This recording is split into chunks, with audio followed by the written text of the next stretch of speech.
because it is Heritage Month, please allow me to reintroduce myself. Ngingumbali, intombi yakwaZondo Mthiyano Sokotshana umnguni kaManekwane umnqamlankungu kuvela ilanga bona bathatha umfula bawujikisa bawubhekisa phezulu ikhangane zakhanga amanye amadoda. My poem is titled Who Am I? Who am I? What am I? And why am I as I am? A question as old as time. Allow me to tell you in rhyme. I am Mbali, a flower deeply rooted in struggle that cannot be disputed. A flower is supposed to be delicate. However, I was rooted in strife, a fact that you cannot invalidate. Planted in the hands of a disabled man, it was just me, him, a disability grant, and God's plan.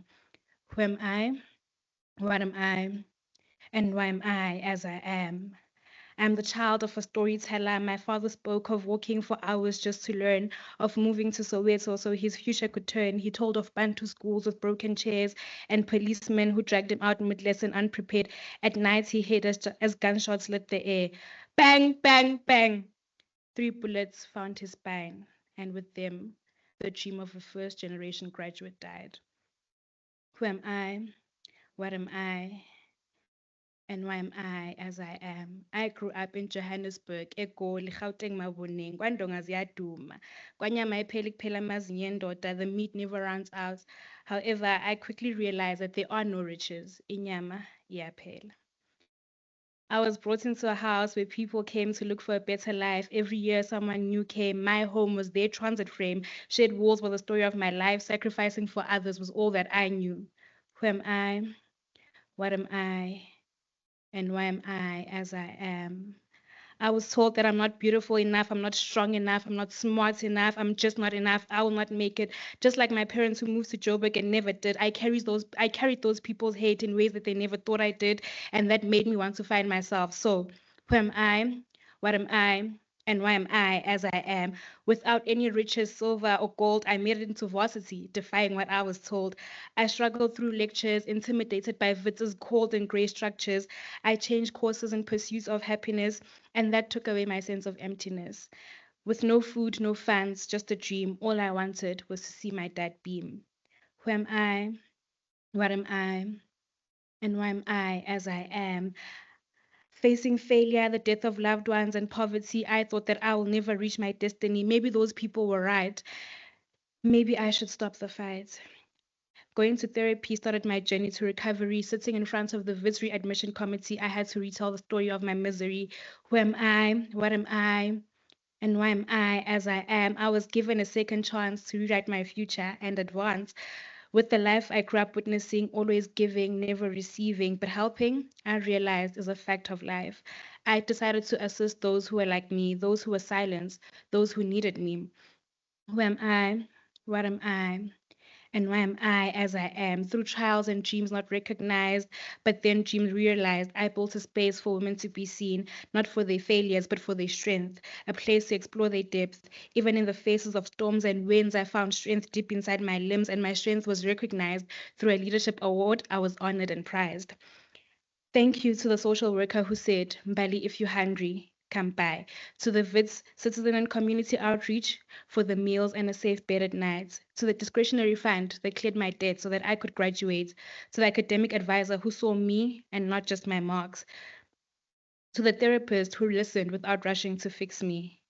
To everyone involved in building the systems that held me up, I hope they keep growing, helping others like me. Thank you to those who treat students like myself as people first. I stand before you today because I am. I'm a flower, once delicate, today a Wits graduate. I'm a girl who came through struggles and today resilient. I'm beautiful enough, I'm strong enough, I'm smart enough, I'm not just enough, I'm more than enough. Ngiyimbali eqhakaza ubuhlobo nobusika, ngizophumelela, sizophumelela, siyaphumelela. I will succeed, we will succeed, we are succeeding. Who am I? What am I? And why am I as I am? I am success. Thank you.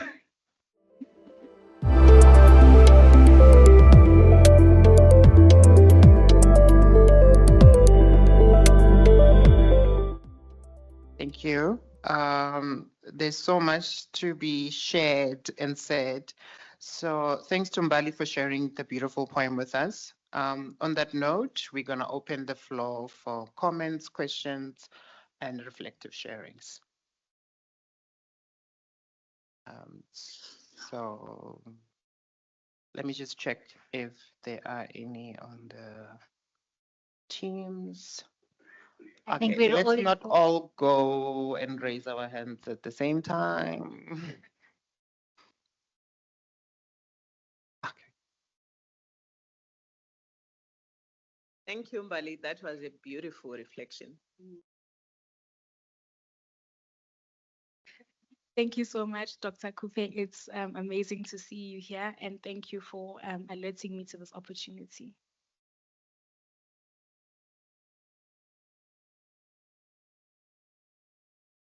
That was amazing, and you look beautiful. Thank you for showcasing your culture and your beauty. Uh, but your words left us, I think, stunned, deeply stunned.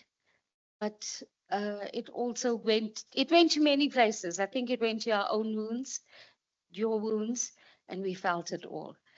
But more than that, if you had to give advice uh, to the academics at Wits University, what are some of the changes you'd like to see for those who's going through similar challenges that you went through? Thank you so much for your compliment.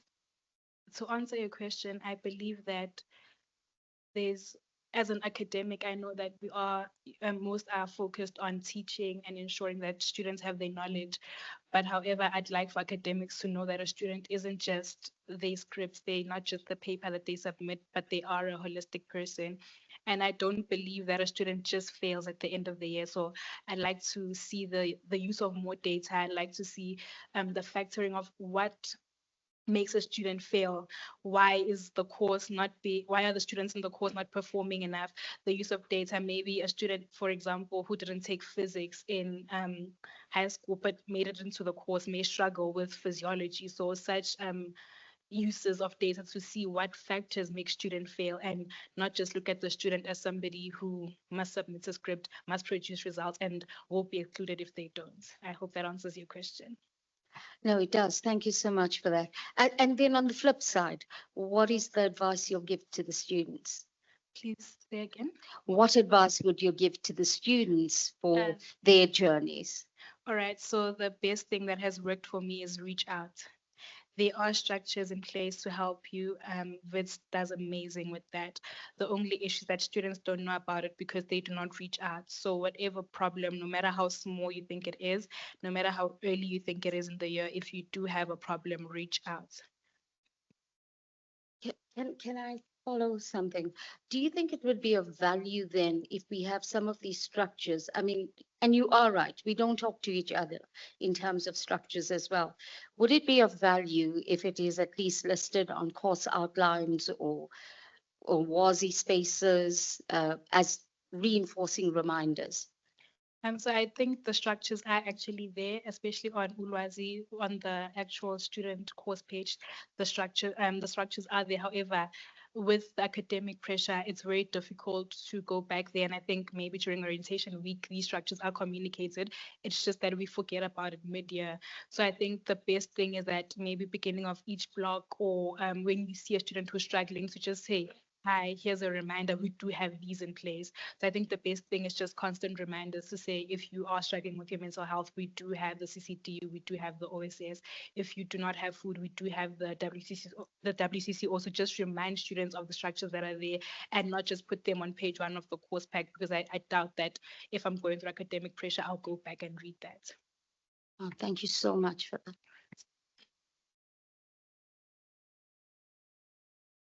Thank you, Mbali. Excellent work. Excellent. It just set me thinking when we're asking those rhetoric questions that as staff, as academics, I think these are some of the questions that we should ask ourselves as we get into our offices. And they enable us to maybe be intentional of the activities of the day. Thank you. Thank you so much for your comment. You are right. Academics should do some introspection. Mamtia, thank you for a wonderful poem. Mine will be just the introduction that you gave. Is it possible that maybe wherever you're giving a performance, that's how you introduce yourself, not only for Heritage Month? And I'm saying this based on, as Africans, we not only individuals. So your success is success yomthia. If you get a degree, everybody has a degree in your community. So keep it up. Take them higher wherever you go. Represent them well as you have done today. Thank you. Thank you so much. Thank you. I will include that. Thank you. You. I think we have three last hands, one at the back, so it will be Tony at the back, Tony, and then the lady that side, and then the guy. Then we're gonna wrap it. Thanks.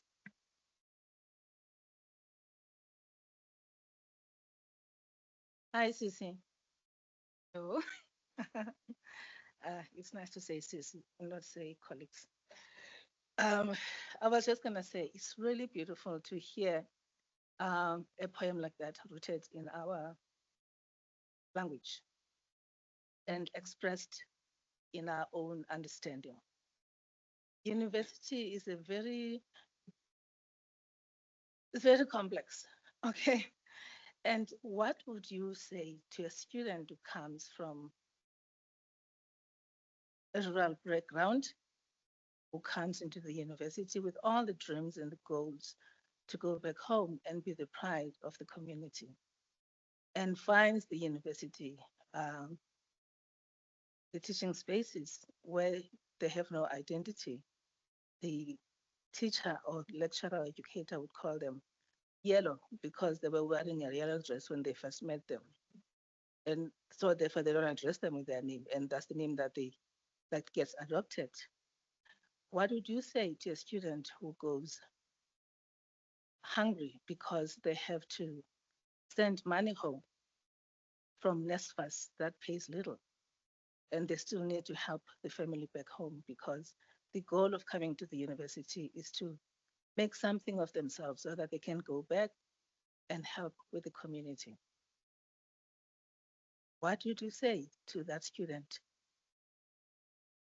when they find it so difficult to understand and adjust or adapt to the university? You've arrived, we heard from your poem, but what would you say to that student? Thank you.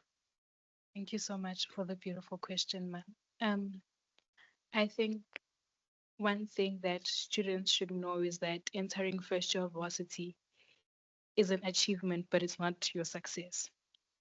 Entering first year is useless if you cannot make it out of university with that degree. So for the 3 years, for the 4 years that you'll be here, I'd advise a student to be selfish with themselves. You know the situation back home. I mentioned that we survived off my father's disability grant, but I knew that in order for me to change the situation back home, I had to be selfish within the 4 years that I was in varsity. I had to look after me. I had to look after my mental health. I had to make sure that I was fit and I had energy to actually complete the course before I actually took care of the situation back home. It's pointless sending them the 600 Rand or the 1,000 Rand from my NSFAS if I'm going to struggle in university and not actually get that degree and have a salary that is sufficient enough to take care of them. If they've been surviving off that little that they have been while I was in school, I understand that the situation is bad. I understand that the situation is painful, but they can continue for the 4 years that you are in varsity, and then you can change the situation once you've made it out of varsity and have gotten a job. That's the first thing.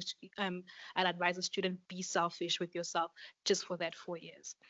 The second thing is that have a support structure. I know that it's not easy, But varsity got better for me when I joined clubs and societies, when I made friends within my course, when the Office of Student Success started having peer mentorship, where we had tutors who actually were a year ahead of us and would help us through modules.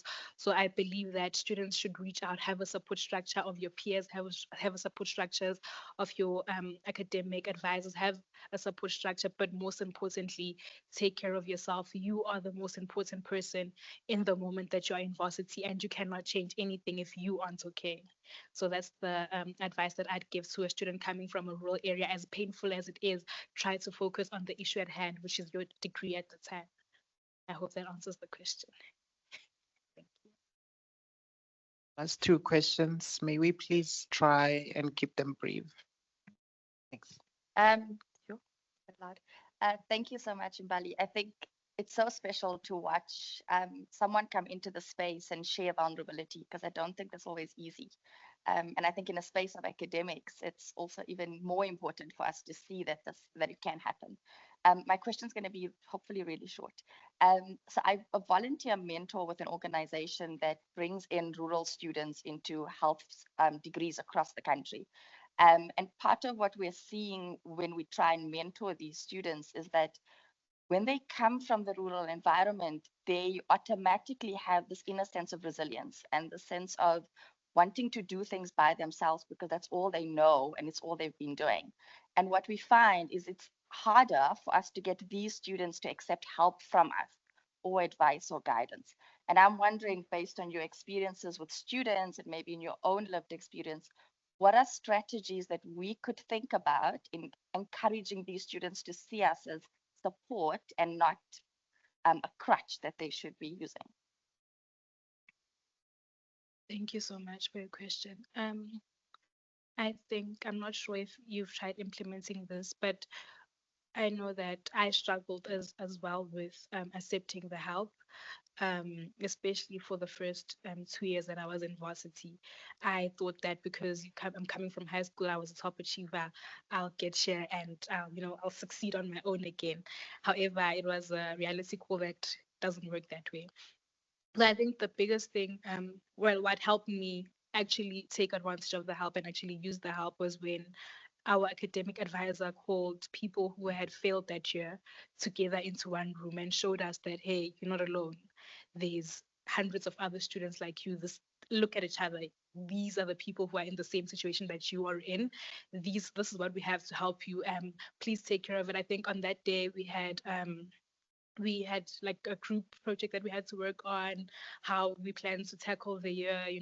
She gave us like paper to make like posters and stuff. And I think engaging with people firstly who are in the same situation as you, and then engaging with people who came out of that situation, and then them letting you know about the structures that are there to help you is the key. Don't just say, hi, the Office of Student Success is there.